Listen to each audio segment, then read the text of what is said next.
Hey, Steve here again. We're off to Tassie next week, so I figured before we go, I'd show you our last big trip away to Norfolk Island. Let's go inside and I'll show you. So where is Norfolk Island? Well, it's about 1,500 kilometres east of the east coast of Australia, which means about a 2-hour flight from either Brisbane or Sydney airports. Now, one problem is you've got to go via the international terminal. The good side of that is duty free on Norfolk Island.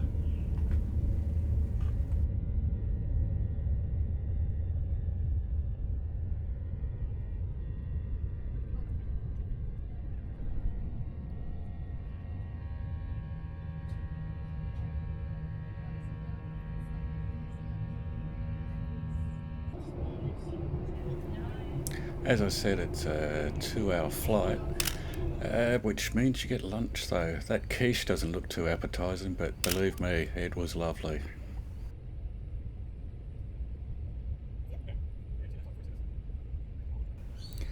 So after lunch is over, you arrive in this tiny little speck at about 7 by 5 kilometres with around about 2,100 people that are permanent residents there.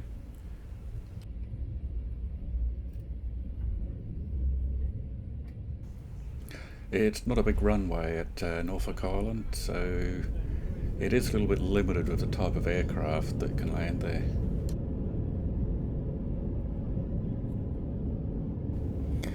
And I should mention here that the reason the picture is leaning, I shot this with an Osmo Pocket camera, and it gets a little bit confused with the deceleration of the plane.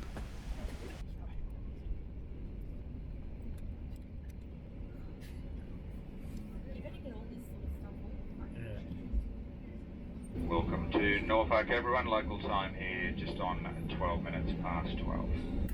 Please remain seated with seatbelts fastened until the seatbelt sign is off. As always, smoking, vaping, the use of e-cigarettes not permitted whilst disembarking or throughout the terminal. Also take care when opening overhead lockers. Bags will have moved during the flight. The aptly named Seaview Cottages, that's Phillip Island off in the distance. We've actually stayed here twice. This was our first visit. Our second visit, we stayed in the cottage right next door.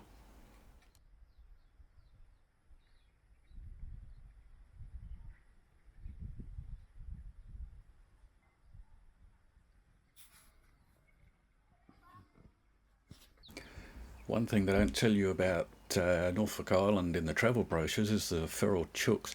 Our first time out, they were everywhere.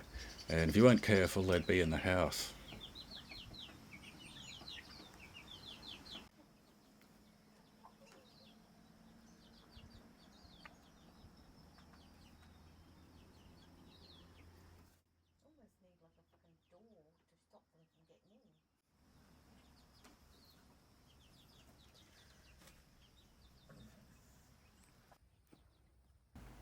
As you can see here, they're not afraid of us humans.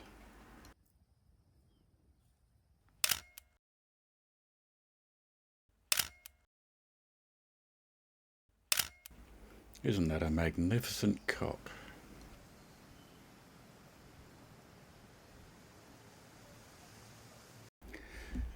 Now this is Emily Bay. If you're going in summer, take your togs. That's where most visitors go for a swim. It probably wasn't the best day for it when we were there, but still. And right next to Emily Bay is Slaughter Bay. We're looking across to what used to be the old penal settlement. One thing that's guaranteed on Norfolk Island is the weather's pretty changeable, a bit like the white balance in this time lapse. If you're from anywhere in Australia, you'll know Melbourne has a reputation for 4 seasons in one day, and you can pretty much say the same thing about Norfolk Island. One place that's well worth a visit on Norfolk Island is the cemetery. Remember I said it's duty free in Norfolk Island? Well, if you live in on Norfolk Island, if you're a resident and you die, your funeral is free. And if you're getting stuck into all the duty-free booze and tobacco, you'll probably need it. And if you've ever read The Thornbirds, this is where Colleen McCulloch was buried. Remember that changeable weather I mentioned?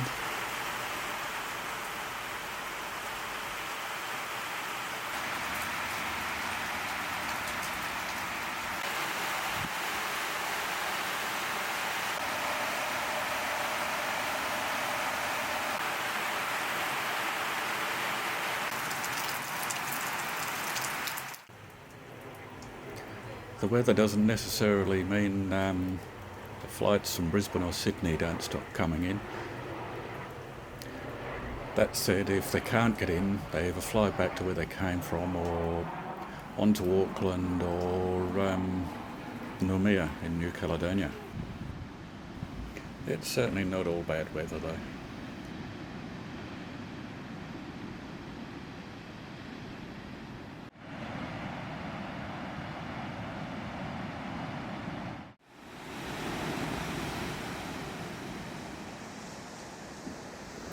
Most of the food and other stuff that goes into Norfolk Island comes by sea. This is Cascade Pier, one of the places that stuff is dropped off. We'll get to the other one in a minute, but this is Ball Bay. It's supposed to be a good surfing spot, but we didn't really see many while we were there. Kingston. This place is heritage listed, and it was once the administrative part of Norfolk Island. A lot of history here. Part of it's supposedly haunted too. I was in this room all by myself. If a face had appeared at the window as I was walking up to the door, I would have probably let out the biggest girly scream that had ever been heard on Norfolk Island.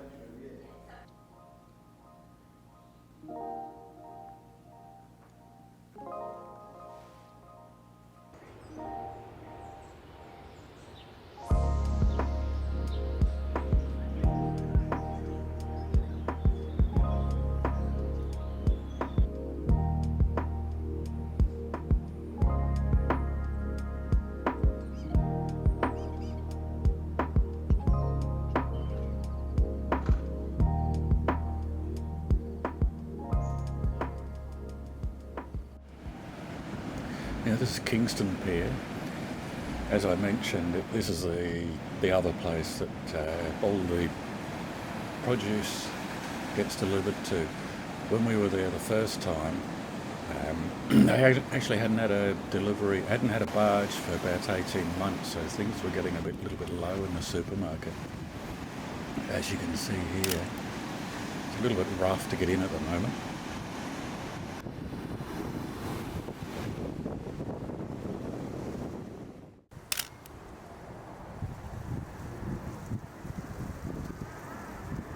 One thing I didn't mention earlier is just how close we are to the airport. In fact, anywhere on the island you're close to the airport.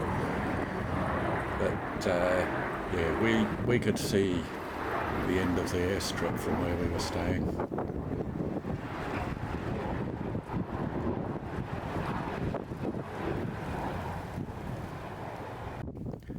Mount Pitt, it's not quite the highest point on the island, but it's close to it. And just coming into screen here, you can see that's the airport in the middle.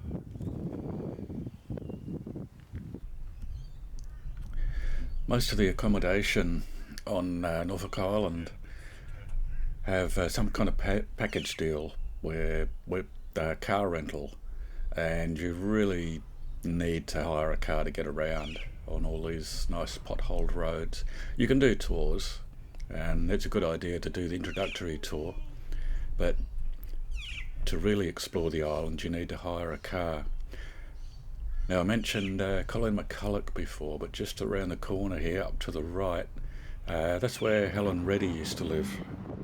As well as chickens, there's cows everywhere on the island, and they have right of way. You don't want to hit one of them.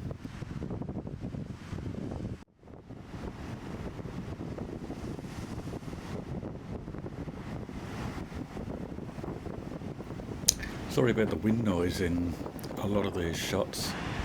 I really need to use a wind muff when I'm shooting video next time.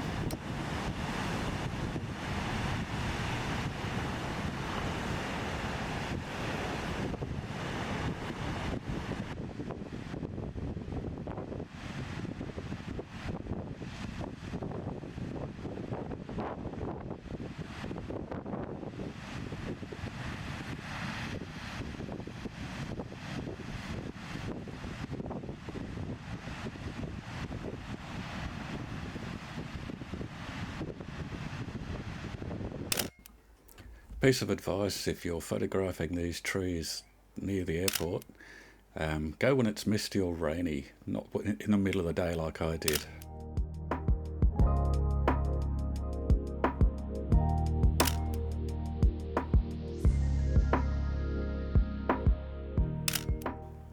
Boobies. Our second trip, we went a little bit earlier in the year when the migratory birds were still there. One thing that was on my bucket list was the red-tailed tropic bird here. And we got some lovely sunsets too. I've been asked a few times, what is there to do on Norfolk Island? Well, you can pretty much do as little or as much as you want. We probably spent a bit more time relaxing there than anything, especially just before we jumped on the plane and flew back to Brisbane.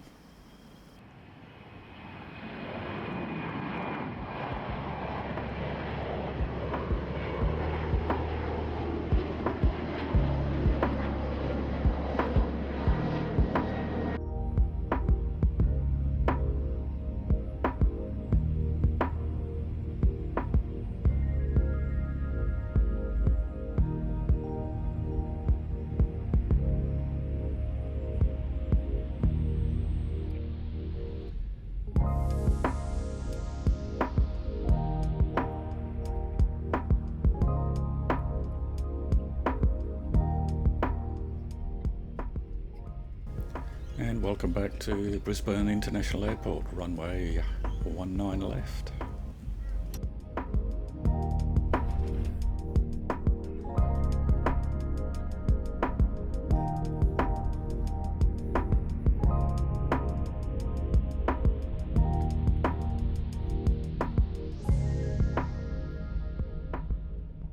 And once again, thanks for watching, and please hit the like and subscribe, because as all the other YouTubers say, it helps the channel. Feel free to comment too.